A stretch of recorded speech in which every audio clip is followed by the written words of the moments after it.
Good evening and welcome to this regular meeting of the Temple City Council for Thursday, April 20th, 2017. Please rise as Superintendent Sheldon Rhodes, the Greater Zion Church of God in Christ, leads us in the invocation this evening, followed by our Pledge of Allegiance, which will be led by Chief Floyd Mitchell. We'll bow our heads on today. Our Father God, we just come to you once again to say thank you. Lord, we thank you for this wonderful day that you've made. We thank you, God, how you've watched over and kept each and every one of us up until this very time. Lord, we just thank you for watching over our mayor and all of our city councilmen, our city fathers. And Lord, we just pray that you continue to crown each and every head with wisdom on today. For you said wisdom is the principal thing. Therefore, get wisdom, and with all of our getting, get understanding. We give you all the praise, give you all the glory. In Jesus' name we pray. Amen. Join me in the pledge.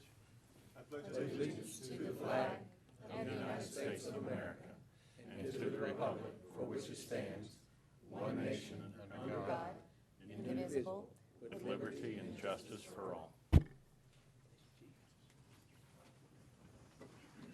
Now's the opportunity for public comment. Citizens who desire to address the council on any matter may sign up to do so prior to this meeting. Please limit comments to 3 minutes. No discussion or final action will be taken by the City Council. We have Mr. J.D. Zeppner signed up to speak. Hello, my name is James Dean Zettner. I live at 402 South 26th Street here in Temple. Well, good evening, Mr. Mayor, Council, city entities, citizens, and residents. Tonight, I brought up the subject of water woes. I noticed in our political paper that since the last meeting, they had a couple articles saying that some water lines broke and we had to have boil notice going on in those neighborhoods. And recently, the last water bill I paid, I received this here little notes saying that the water qualities are at the limits. So I was wondering if we can start a water filter and an ice project at our parks that help eliminate some of these water and boil issues. I don't know if y'all have to boil water to do y'all stuff whenever we get a boil notice, but I imagine it's a pretty big hassle. There's only H-E-B's and Walmarts. They don't hold that much water if the city really needs water. So I think if the city council could have patience and looking into their entities to see if they could come up with a project with the water filter plants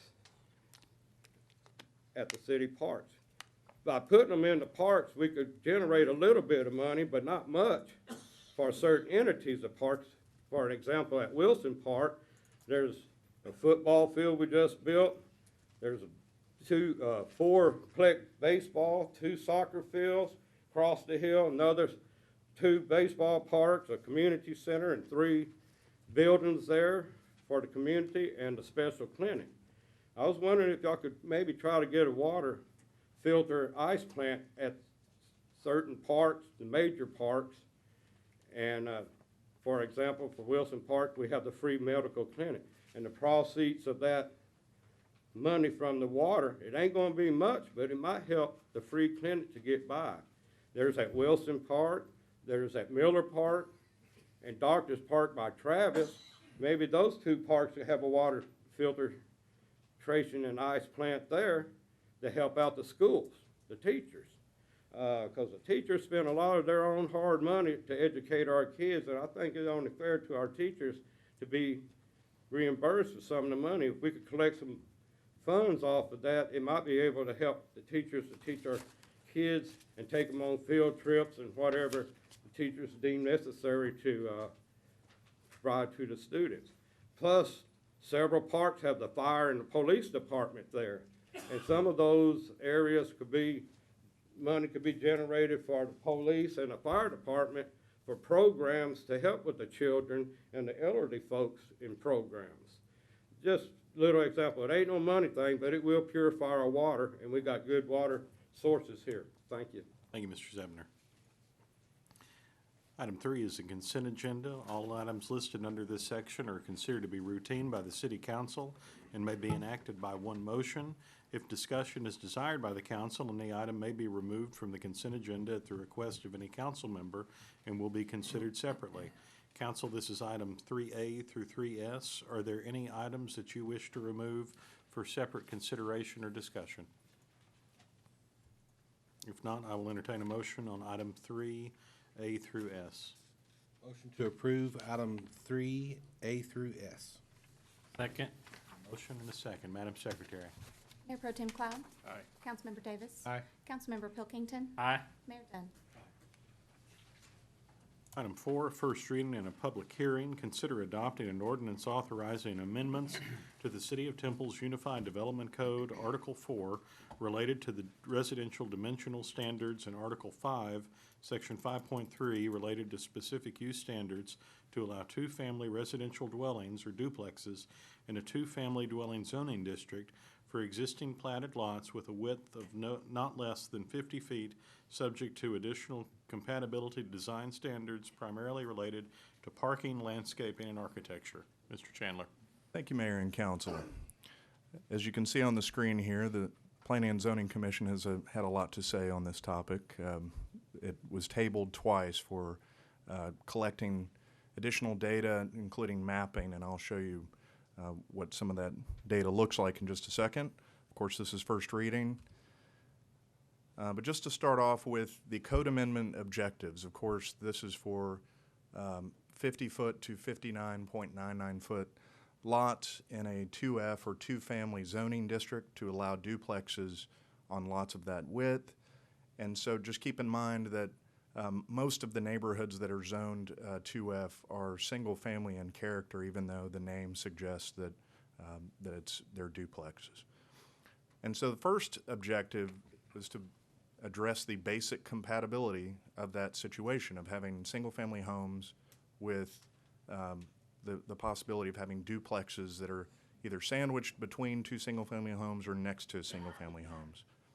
Also, it's to allow duplexes by right at those locations and need a reinvestment. And so I'll show you a map showing where we have a significant number of vacancies, and that will help determine what those areas are in terms of defining areas in need of reinvestment. And then lastly, still providing some design flexibility for the builders for these duplexes. So starting off, let's look at the development standards for two-family zoning district, and I just really want to draw your attention to the lot width. As we mentioned, all zoning districts that allow duplexes, including 2F, it's a minimum lot width of 60 feet.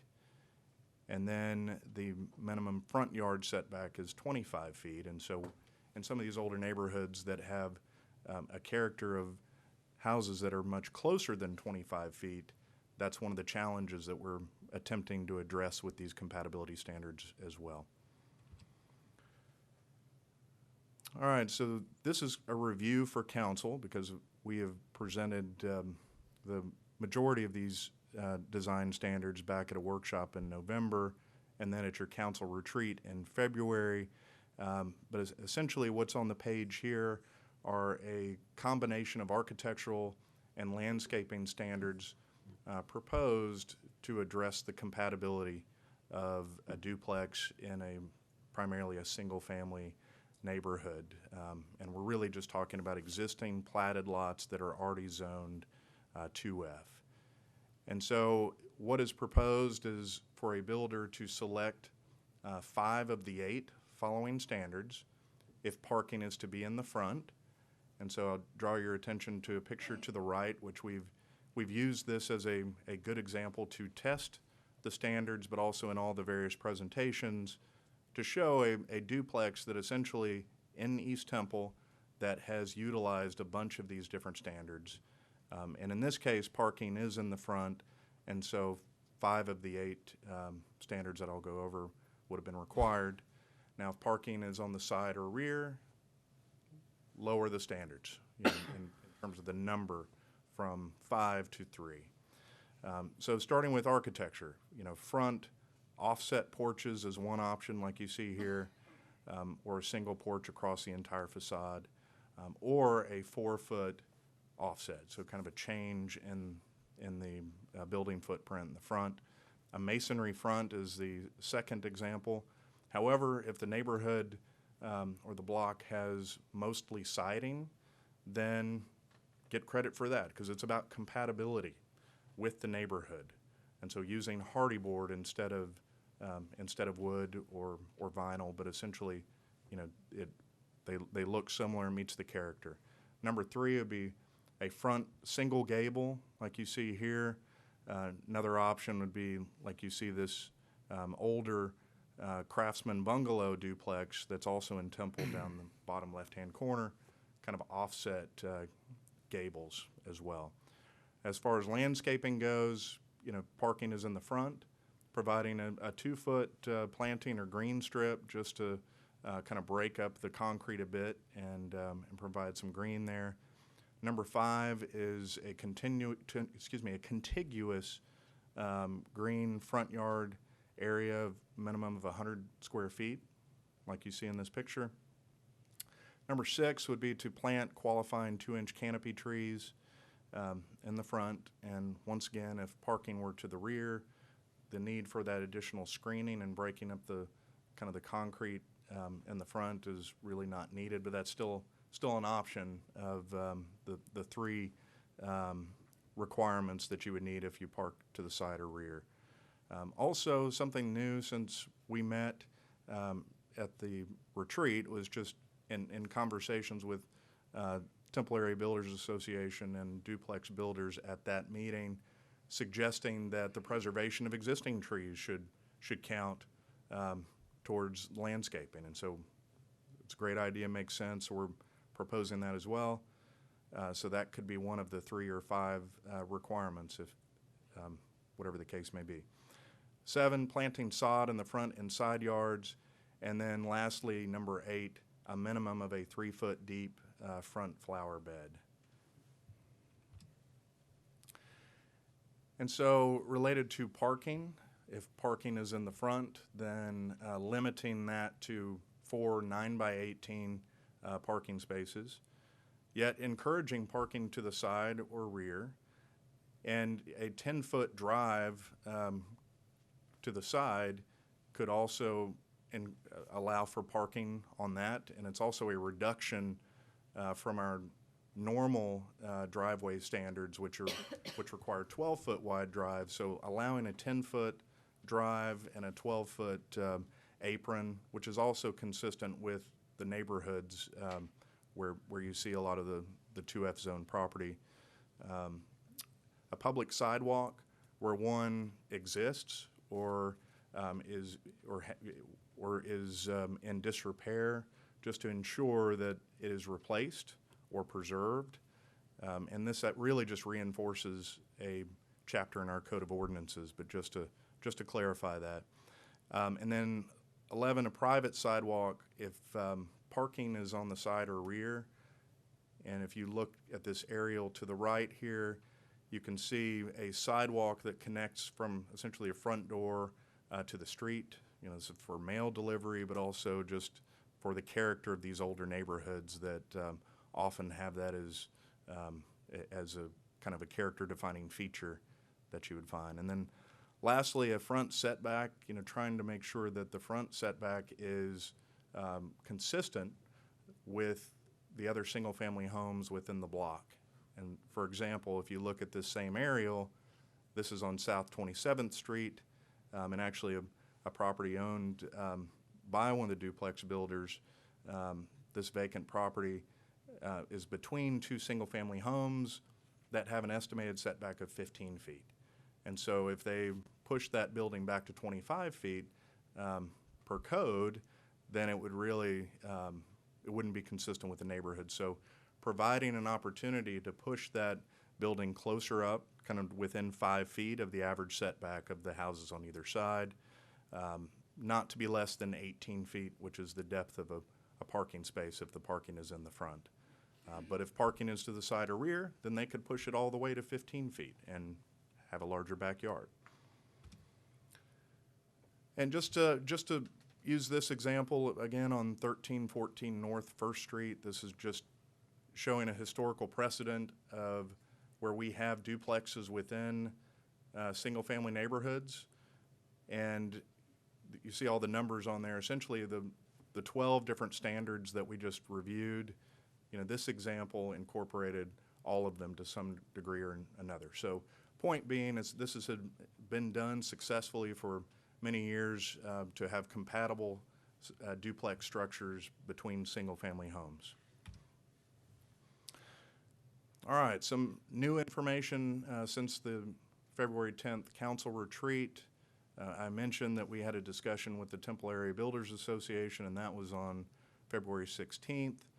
They had some good suggestions, which we were able to incorporate. In addition to the tree preservation, another standard that, or proposed code provision that we've incorporated is allowing the planning director, which is me in this case, to have some administrative authority to evaluate those the required standards and waive one of them if there's some unique conditions on the site, much like a variance, but not having to go before the Zoning Board of Adjustment.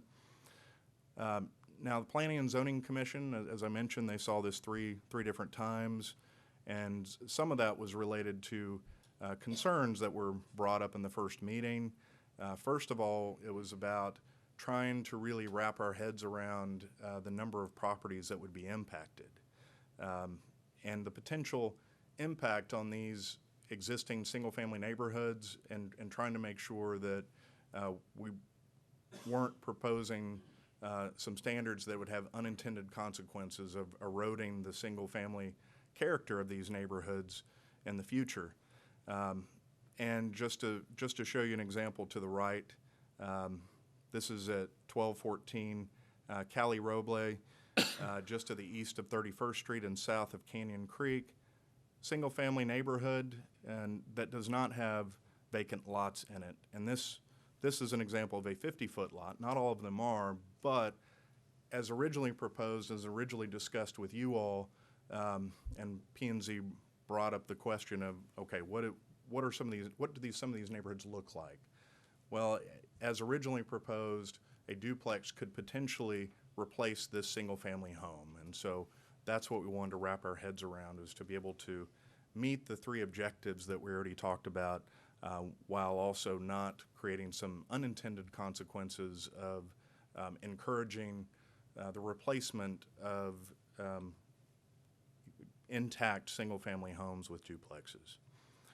Also, front parking, once again, front parking for duplexes within single-family neighborhoods, that was a concern, and so we took a look at that as well. Just another quick example of, looking at the character of some of these neighborhoods around the TMed, Temple Medical Education District, pretty much all of the residential kind of within TMed, and that's the blue area to the right, West Avenue R, all Zone 2F. And these are just some screenshots of houses in the area, and just to show you kind of some of the different characteristics that you find. Parking to the side, sidewalks, buildings pushed up closer to the street than 25 feet. Also, looking at the lot analysis, since during the various Planning and Zoning Commission discussions, and after having received the IT data, the mapping data that it took a lot of work for them to map these and do the analysis to determine, okay, how many lots are we talking about here?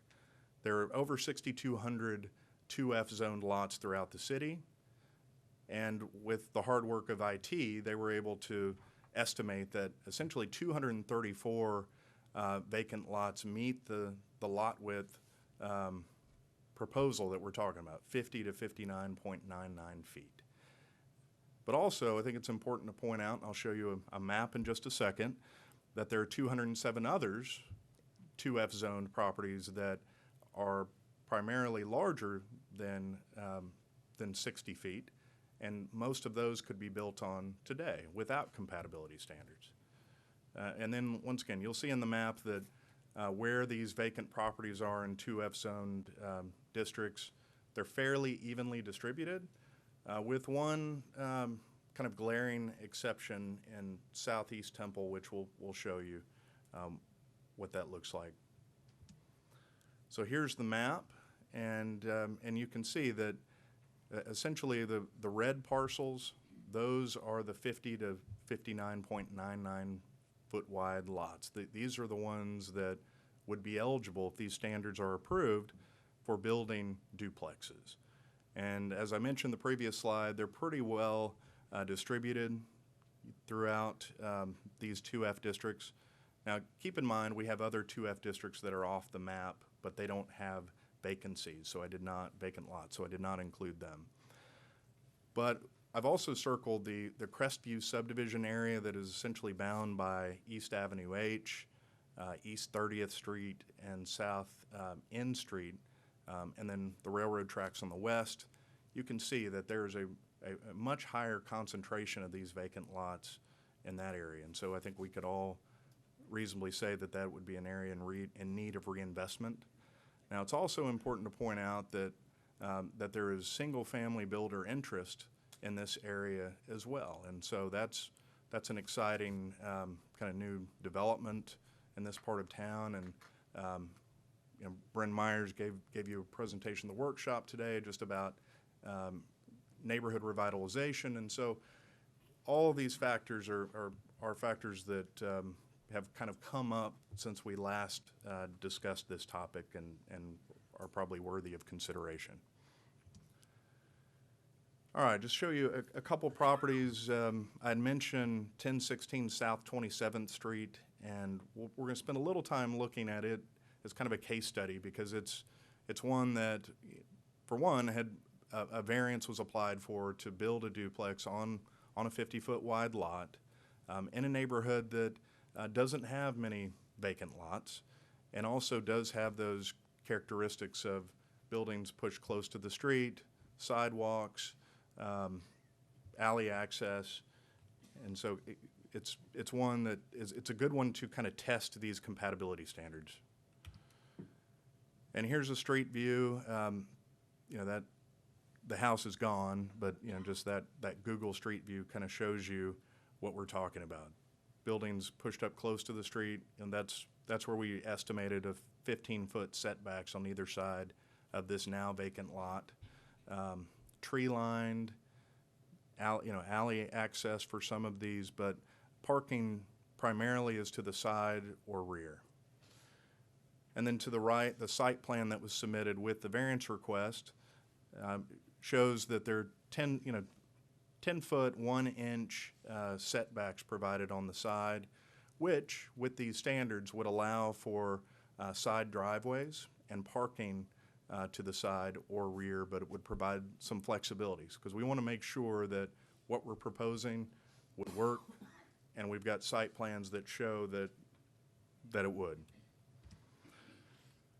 Once again, just the measurement showing the house to the south at approximately a 15-foot setback. Another example, also owned by the same duplex builder at 1314 South 45th Street, 2F, 50-foot lot, and once again, a neighborhood characterized by small front setbacks and parking to the rear or side. And here you can see what that lot looks like. So just another example of a lot that, if the standards are approved, will likely be built with a duplex sometime in the not-so-distant future. We also looked at the standards of other cities, regional cities, peer cities of comparable size. Austin being the exception. Planning and Zoning Commission had asked about Austin, so we provided that in the table. But what you see here, compared to Temple, the bottom in the yellow, just to compare the existing standards. Most of these cities have a minimum lot size in the neighborhood of 7,000 square feet. We currently require a 4,000 square foot minimum. and minimum lot width ranging from 50 to 70, mostly 70 feet wide.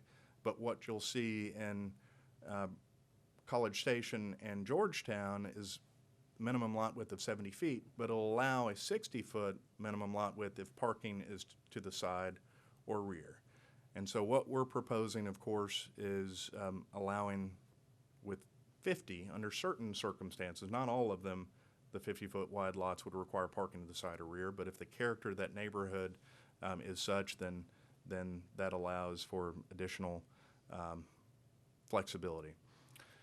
And then the last thing I want to point out is the City of Waco, that they limit duplexes or townhomes to 20% of any block. All right, I mentioned the neighborhood revitalization efforts. The presentation was given at the workshop, and you'll have something on your agenda related to that on May 4th. But I want to just give a quick overview just about the context of making this decision within the context of the efforts that are being made towards neighborhood revitalization. The first one being that the Community Development Department is working on establishing neighborhood associations within these CDBG target areas, Community Development Block Grant areas shown in gray. Also, they're working on future expansion of empowerment zones with incentives attached to them, and then a revitalization plan that they estimate to be completed sometime around the end of the year. And so with all that said, you know, these are factors to consider. All right, so the additional recommendation based on the new data that was you know, based on P&Z conversations and that was given to them and approved at the last P&Z meeting on March 20th, is in addition to just the compatibility standards that you all know and that we've presented, that we limit it at this time to just applying to vacant lots. So essentially the 234 lots, you know, the map that we showed you, limit it now, you know, to kind of that snapshot, or at least at the time of the code amendment adoption, and then come back in a year, revisit the standards. You know, so 234 opportunities, and that doesn't include the 207 that could be built on today without any code amendments, but that should give ample opportunity for duplex builders to test the standards, see if it's addressing the revitalization needs, kind of those areas that are, you know, certainly in need of some reinvestment, but coming back in a year. Third one would be to limit it to 20% duplexes in each subdivision. And City of Waco does it by block. We wouldn't want to limit it by block because there are certain blocks that are completely decimated, and there would be an opportunity to rebuild an entire block with duplexes, but spread, you know, but we wouldn't want to limit it by block, but just by subdivision. And so once again, by limiting it now, we revisit that in a year, but that just provides some parameters just to make sure that, you know, we don't have within the next year a conversion of a one neighborhood from single family in nature to duplexes. And then lastly, related to the parking, if a lot is located between two single family homes, and if a majority of the homes on the block utilize parking to the side or rear, then they would just have to provide parking to the side or rear. And, you know, we've already looked at some of those examples and looked at 1016 South 27th Street to show that, hey, if you had two 10-foot driveways, one on each side of the 30-foot house, you could meet your parking requirements.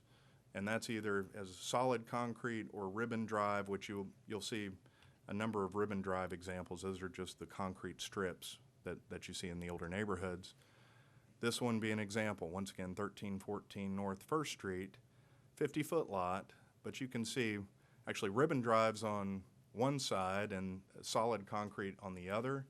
But what I really wanted to point out is that Section 7.2.4 of the Unified Development Code related to residential drive approaches for small lots recommends, encourages shared curb cuts.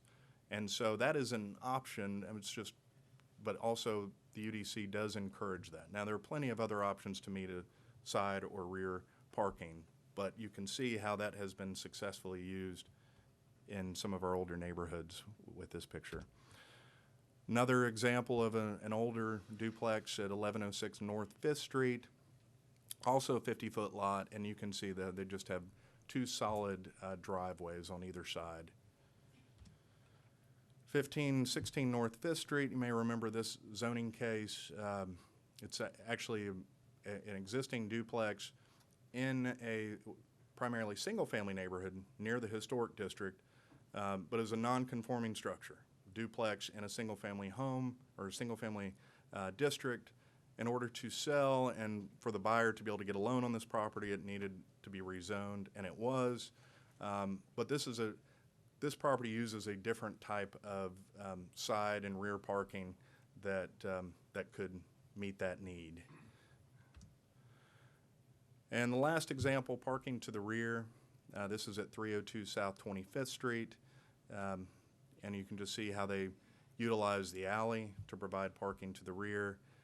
And you look at that home, and I would say that looks very compatible with other single-family homes in the area, and that's the goal of these standards.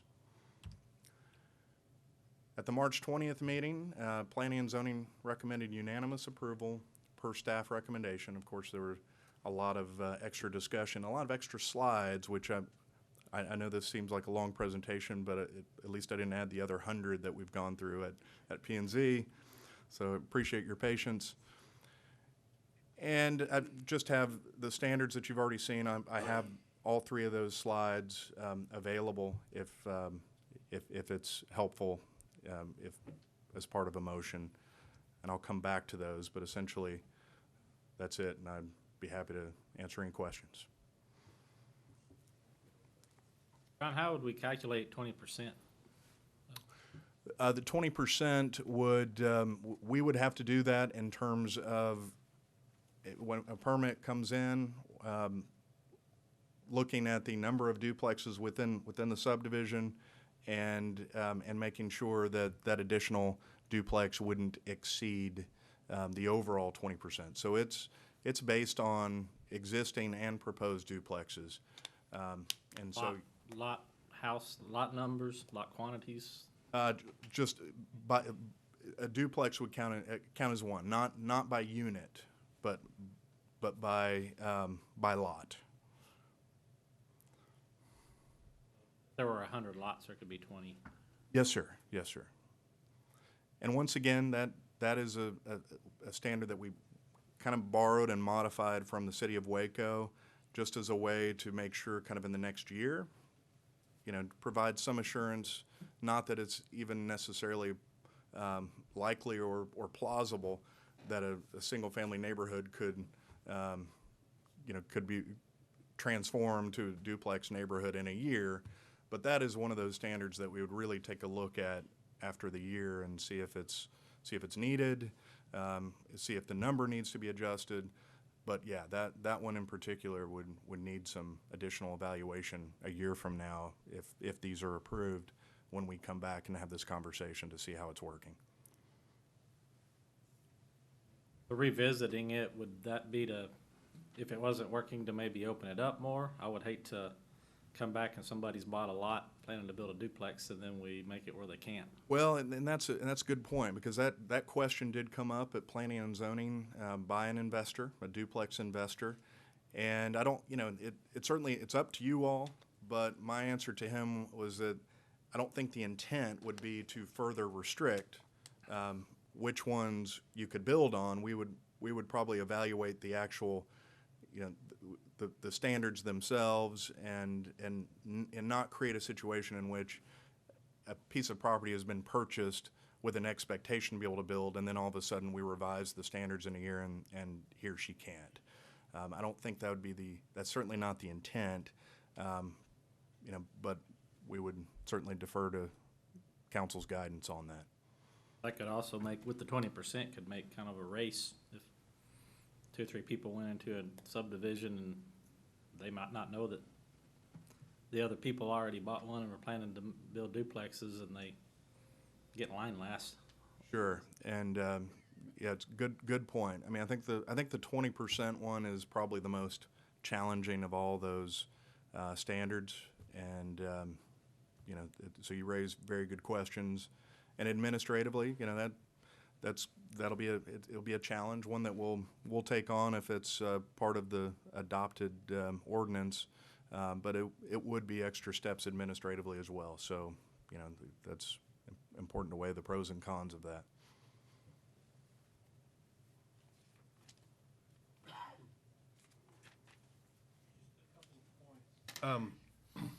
Number one, has there been any, I didn't see anything in your presentation, any thoughts to, any sort of opportunity to maybe get credit for xeriscaping versus putting in the sodded yards? One thing, sodded yards can be fairly expensive. Sure. I've rented before and I didn't water anything, you know? And, you know, same thing goes with a 2-inch tree. Those things are put in, they've got to be maintained, especially in the first few years. Sure. In these areas that seem to have the best opportunity, I don't know that, that, you know, maybe the yard's gonna be tended to like we'd like to, especially if it hadn't been established yet. So that's one concern that I have, is that we ask an investor to do some things to comply with these standards that end up in 2 years are gone anyway. So that's an issue. Sure. And another thing is, parking in an alley. You know, there's a security of, you know, of simply going in and out the back of your house instead of the front of your house. And then also, you know, maybe the long-term effects of just frankly the wear and tear on the alley. You know, the city's already maintaining the streets out front. We try to keep the alleys, you know, maintenance to a minimum. If we begin to send traffic up and down the alleys also, that could be an issue. Sure.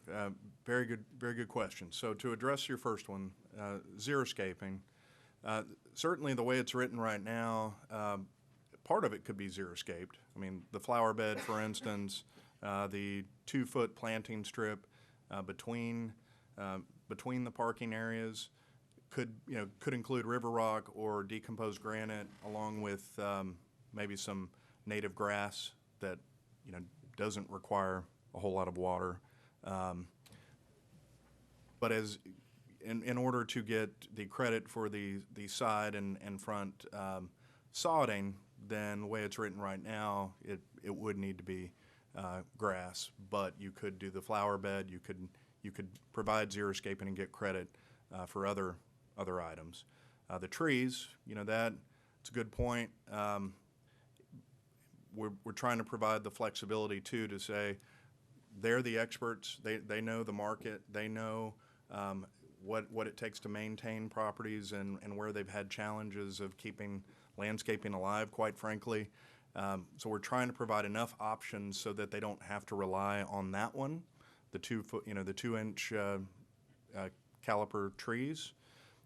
If they're existing trees, like the South 27th Street example, where they've got a pretty good sized pecan tree in the front that, you know, we could probably design around and preserve that and still get the credit. So good questions. The alley, same kind of idea of trying to provide enough flexibility so that the alley is just an option, but there are enough other options where they would hopefully be able to meet the compatibility standards and be able to still build a marketable piece of property that works for that particular neighborhood.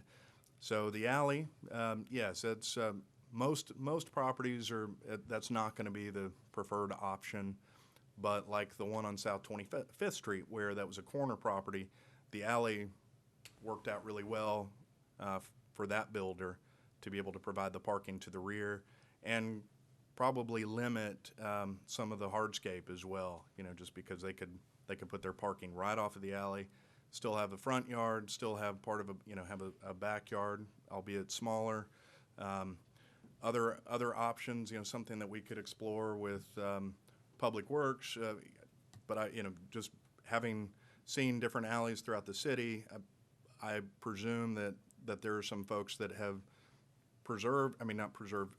paved sections of the alley. I don't know if that's an option for their own private use, but perhaps there are options to say, hey, and rather than doing the paving in their front yard, they can limit the amount of hardscape on their property, but perhaps provide some simple paving for their benefit, but also for the benefit of trash trucks in the alley. And so, that would be something that we could discuss with Public Works, but that would seem to be a win-win if that can be done. So on the top of this slide where it says choose 5 of the 8, and then the director can waive 1, does that mean it would be possible for the developer to comply with 4 of the 8? That's correct. So if parking were in the front, You can still waive 1 if they've complied with. that's correct. Now, but keep in mind that the way the ordinance is written is that there really need to be some unique circumstances on the site. It's not, I don't want to have that much discretion. You probably don't want me to have that much discretion. So it really, it's kind of like an administrative variance to evaluate, to say the unforeseen design issues that may come up that we've tried to wrap our heads around, but inevitably some kind of design issue is going to come up, and they're But doing something like everything that they wouldn't can. kill the project. Exactly, Right. and it's to provide That's that, kind of that safety valve. And like I said, it's unforeseen, so right now I couldn't tell you what one of those examples is.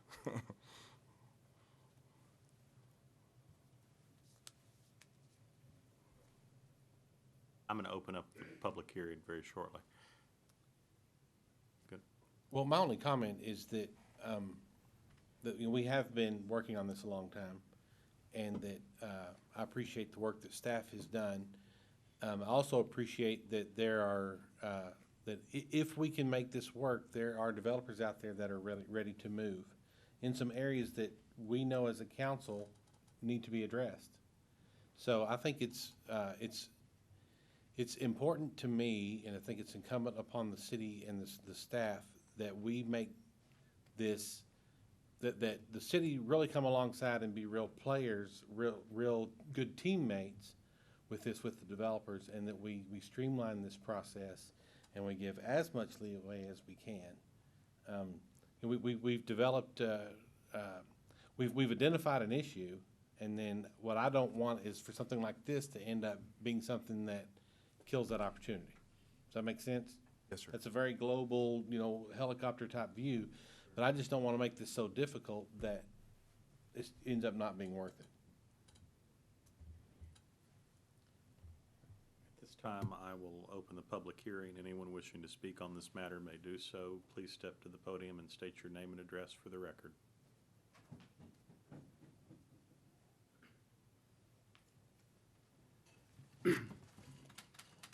Mr. Mayor, council members, Pat Patterson, 3144 Southfield Street. I'm the bad guy. I'm the mean old builder of duplexes. So this is one of my duplexes that's being shown here. So I comply with what Mr. Chandler has asked for. He's did a good job of putting compatibility standards together. My position is that I don't necessarily think that we need all these compatibility standards. This project all started with that lot on South 27th Street. I had a couple of single nurses from Scott and White approach me and said, we like your duplexes, we'd like to move in them, but we don't want to live on the east side of Temple because we're scared of living over there, and that they wanted to be closer to their jobs so that they could possibly even walk to work. And so this lot I purchased with the intent of trying to build a duplex, a one-bedroom, one-bath duplex for these couple of nurses. I submitted the building permit, and of course I was turned down because I failed to comply with the UDC. although for 15 years I've been building them and building them on as small as a 37-foot lot. Had no problems up until 2 years ago. So I've been working with Mr. Chandler to try to get this to come to you for almost 2 years now. I think the city has some real serious problems. I would say we have some parts of the city that's even dying. I would say from 8th Street over to 32nd Street, we have about 200 or 300 vacant lots. And it's awful looking over there. I've built over there, and I've built in some of the most awful looking areas, and people want to live in those duplexes over there because it provides them new, clean, and energy efficient housing. I think that there are vacant lots, in fact I know there are vacant lots in all 4 districts of our city that are all in 2-family zone areas and could be built on if we would just pass and change it to a 50-foot wide. I'm getting to the age that I really don't want to continue building very much longer. And what I would like to see, we've got about 600 vacant lots, and primarily in District 1 and District 2, but there are a good number in District 4 and very few in District 3. But I think that we ought to try to help by building these in there. And do you have the diagram you can throw up so I can briefly explain?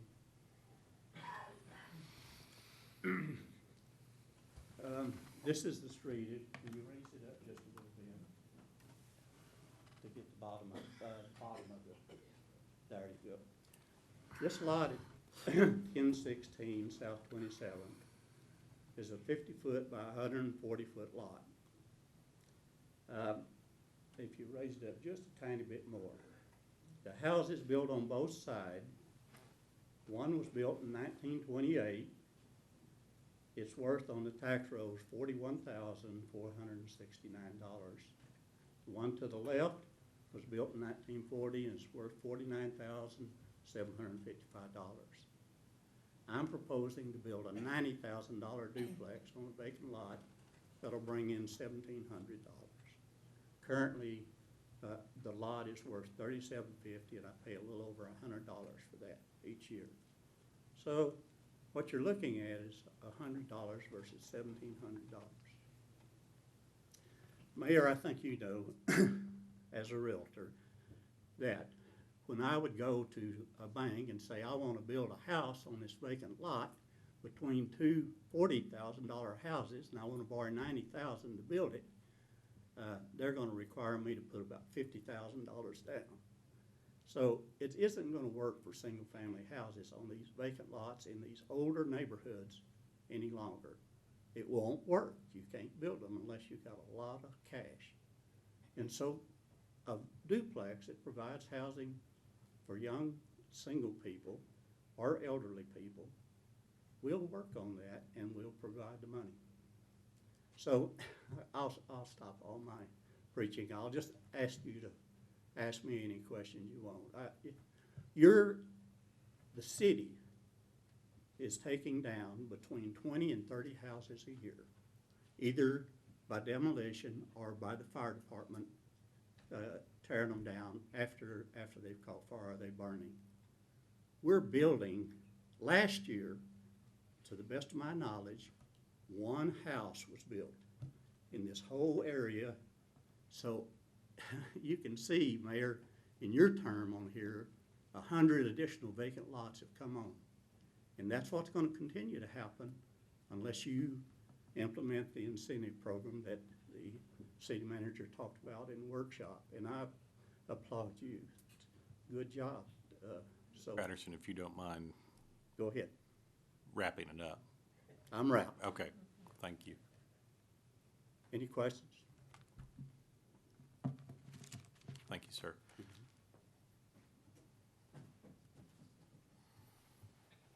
Hi, my name name is Joe Morton. I live at 4915 Duke Drive in Temple, and I'm kind of biased because when I purchased my home from the ground up, I built it, and when I first moved in, it was a lot of vacant lots. So I asked my builder, I was like, what's gonna be over there? And I was told single-family homes. The next couple of months, I was excited because I was getting neighbors, because I was the only one. I was on a corner lot. I was the only one there. Next thing I know, duplexes were popping up all in my neighborhood. And my concern, as far as being a single-family homeowner, is my property value has gone down. And they talk about parking. The duplexes are really nice. They are really nice duplexes, and they have garages. I barely can get out of my driveway because cars are parked in front of the street. I think it's great that, yes, we need to do something in East Temple and revitalize it, but how are people gonna pay for duplexes? How is that gonna work? What's the rent going to be? Will they be able to afford it? Will they be able to maintain it? Will they be able to pay for HOA? I'm just asking, I really don't know. I'm not a fan of putting duplexes, mixing duplexes with single-family homes, because I know how it has affected me, and it's not been positive. That's all.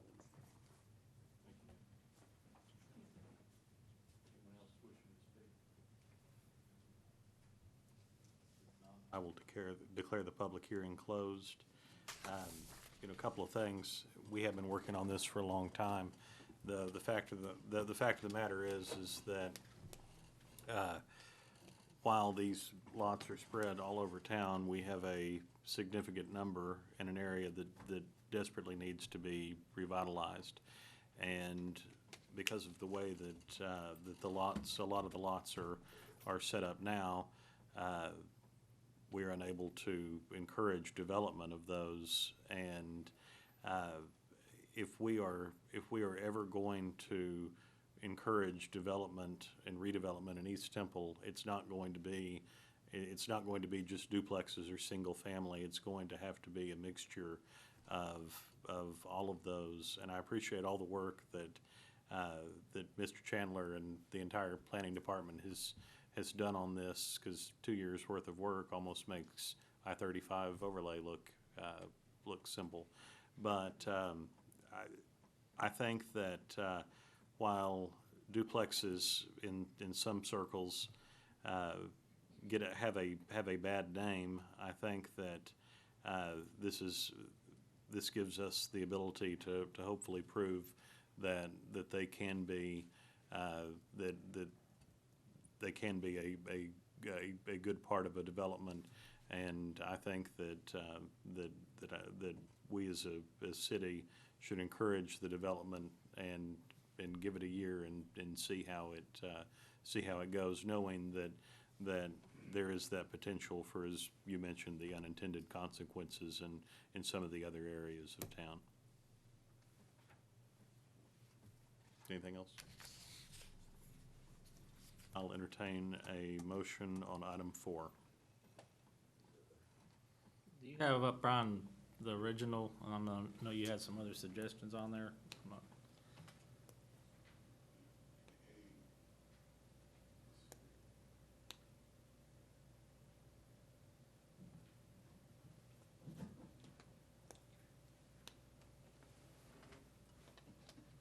These are the most recent recommendations. Is that what you're looking for, Councilmember Pilkington? Yeah, I guess. I mean, just want to make sure I know Ryan, were those what we're adopted voting on. by P&Z? Yes, P&Z recommended approval of these, and then, of course, the other standards that we had been presented to you all at the workshop and retreat. Without making a motion to approve, it could be approval as recommended by staff and P&Z. I think that would, Brian, cover. That would cover it, and of course, the 20%, you talked about that, so, I didn't know if that warranted more discussion or not, but that would be part of it as proposed. Oh, exactly. Number 3 on here. There, if we just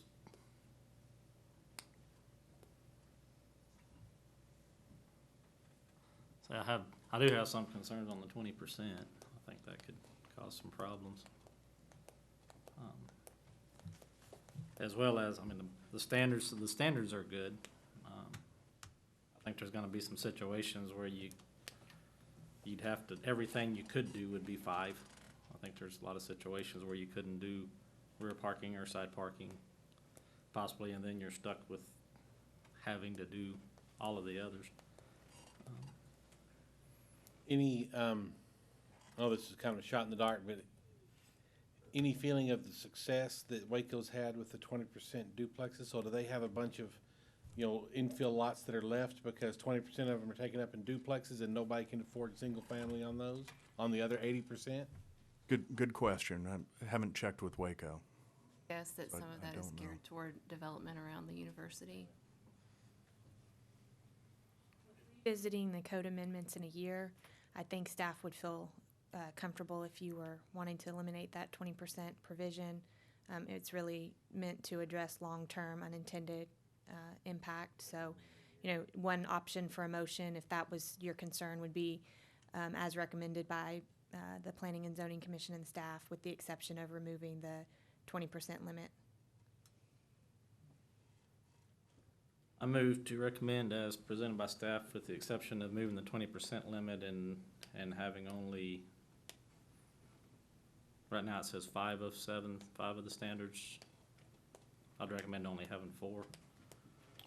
4 for front parking, and then keeping the 3 for rear and side.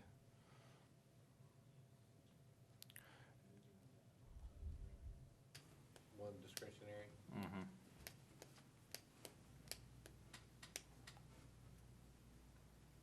Brian, could you go back to that slide?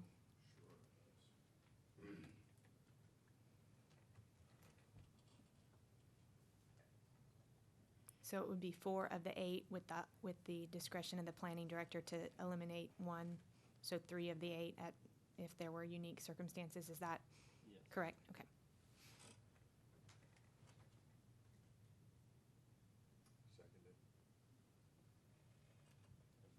Second, Madam Secretary.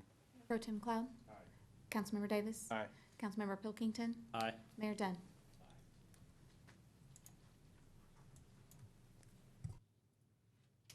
Item 5, first reading in a public hearing, consider adopting an ordinance authorizing a rezoning request from the agricultural zoning district and single-family 1 zoning district on 10.666 acres of the Maximo Moreno Survey Abstract Number 14, being a part of a 10-acre tract of land and a part of a 42.13-acre tract described in a deed to Stellar Improvement Corporation, Bell County, located at 1610 West FM 93.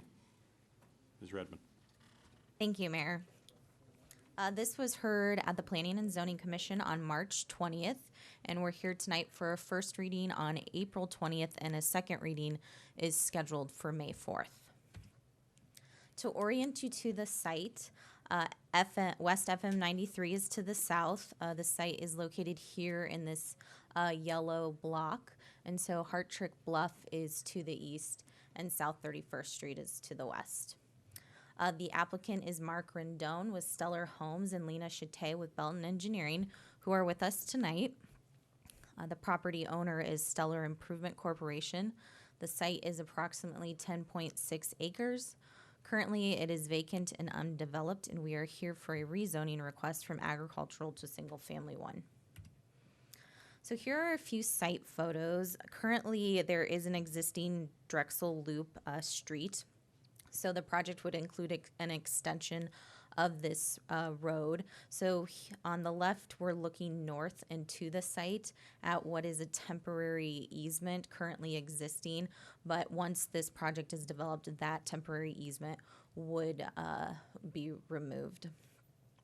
And then on the right, this is looking west into the site. You can see here the portion that fronts Drexel Loop is actually the amended Highland Park Estate subdivision. So the subject property is to the rear of that subdivision. And then on your left, we're looking south down the existing Drexel Loop at the residence in the amending Highland Park Estates. So you can see some houses. These are currently being built here along Drexel Loop. And then properties to the east includes the existing Ridgewood Estates subdivision. So just to provide you with a little background on the subject property, it is anticipated that it will be developed with single-family residents similar to previous phases of the Highland Park Estates. There are 2 easements existing on the property now. So here's that temporary easement that I was explaining to you earlier. But again, once this property is developed, that would go away. And then there is an existing utility easement that runs along the property to the north and then extends northernly into the next property. So this this site has never been platted before, but it is within our city limits. Again, to the east is the Highland Park Estates, and to the north, west, and south is currently undeveloped vacant land. So this shows the existing zoning. You can see that the subject property is currently zoned agricultural, as well as the properties to the north, west, and south. To the east is single family 1, plan development single family 1. This is our future land use map. This property is designated as estate residential in our future land use character districts. This district is intended for larger lots for rural development and meant for the kind of the fringes of the city, but still within the city limits. The request is for single-family residential, and the subject property is towards the fringes of the city limits. And it is anticipated that the lots will be larger than 7,500 square feet, which is what our minimum square feet lot size is per our Unified Development Code. But the lots will not be large rural developed lots as stated in the future land use map. However, the request is compatible with what's currently existing and being developed within the surrounding properties. So if approved, the future land use map would need to be updated. So the request is partially compliant with the future land use map. Here's our thoroughfare and trails master plan.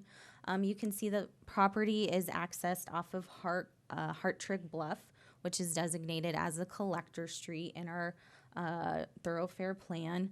And then once you enter through the property off of Lakeview Lane and then Drexel Loop, which would extend into the property here. If there is additional right-of-way needed for Drexel Loop, that would be addressed during the platting stage. There are no sidewalk requirements for local streets, which is what Drexel Loop is designated as. And you can see also there are no trails within the property or abutting the property. So the request is compliant with our thoroughfare and trails master plan. There are sewer and water readily available to the subject property. So a compliance summary table shows to us that the request is partially compliant with our future land use map. It is compliant with our thoroughfare plan, public service capacities, and the Temple Trails master plan and sidewalk ordinance. This is a summary table that compares uses for what's currently existing as the agricultural and within the agricultural zoning district, and also what would be what uses would be permitted by right in the proposed single-family zoning district. So just to touch on a few kind of major differences. In the agricultural zoning district, obviously agricultural uses are permitted by right. But within the single-family one zoning district, just the farm and orchard uses would be permitted. And then another big difference is the overnight accommodation uses. An RV park is permitted with a conditional use permit in the existing zoning district. However, it would not be permitted in the proposed. And this is a table that compares residential dimensional standards for the existing and the proposed zoning district. And then just again to touch on a few main ones. So in the existing agricultural zoning district, there is a minimum lot size of 1 acre. In the proposed single-family one, the minimum lot size is 7,500 square feet. And another big difference is the front yard setback. So in the agricultural zoning district, there needs to be 50 feet in the front yard setback, but in the proposed, it narrows down to half of that to 25 feet. So there was a companion case submitted to staff as a concept plan. This sort of application is not an official plat submittal. It's considered a sketch plan, and basically it allows the applicant and staff to communicate without having an official plat submittal. But if there's any major questions that the applicant has, we get together with the Development Review Committee and we discuss the questions they have or any red flags. So that was submitted and that has been reviewed. And so that indicates to staff that there will be a official plat submittal in the near future. Property owners were notified within the 200 feet buffer area. 31 notices were mailed out. 19 were returned in agreement. And just as a side note, 15 of those 19 were from the applicant because they still own quite a few properties within that 200 feet area. One letter was received noting concerns over increased traffic. They didn't say if they were in agreement or not agreement, but they did have some concerns over increased traffic, and that letter was provided to you as an attachment to your staff report. And then one letter was undeliverable. And on March 9th, the printed notice for the public hearing was in the newspaper. And at their March 20th meeting, the Planning and Zoning Commission recommended unanimous approval per staff recommendation. And if you have any questions, I would be happy to take them.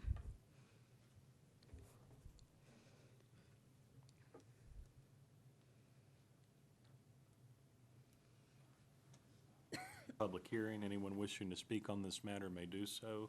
Please step to the podium and state your name and address for the record.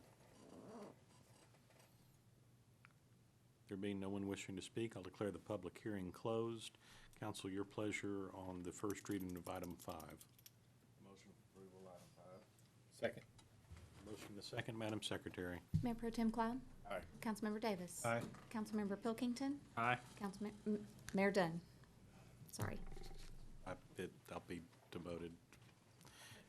Item 6, a resolution. Consider adopting a resolution authorizing a construction contract with Bell Contractors Incorporated of Belton for a lump sum price of $56,434 for construction of a system pressure reducing valve near the Horny Toad Harley-Davidson property. And I know that we have just pulled this for voting purposes, and I will entertain a motion on item 6. Motion for approval, item 6. Second. A motion to second, Madam Secretary. Mayor Pro Tem Cloud? Aye. Councilmember Davis? Aye. Councilmember Pilkington? Same. Mayor Dunn? Aye. Item 7, consider adopting a resolution authorizing a construction contract with Bell Contractors of Belton for a lump sum price of $1,195,345.20 for construction of the Jackson Park wastewater line improvement project. And this also has been pulled for voting purposes, and I will entertain a motion on item 7. Motion to approve item 7. Second. Second, Madam Secretary. Mayor Pro Tem Cloud? Aye. Councilmember Davis? Aye. Councilmember Pilkington? Aye. Mayor Dunn? Same. Aye. Item 8, consider adopting a resolution authorizing a construction contract with Sky Blue Utilities Incorporated of Kingsland for a lump sum price of $1,689,725.73 for construction of the Western Hills Water Main Improvements Project. And again, this was pulled for voting purposes. Motion to approve. Second. Mayor Pro Tem Cloud? Aye. Councilmember Davis? Aye. Councilmember Pilkington. Same. Mayor Dunn. Ladies and gentlemen, thank you for your attendance this evening. This meeting's adjourned.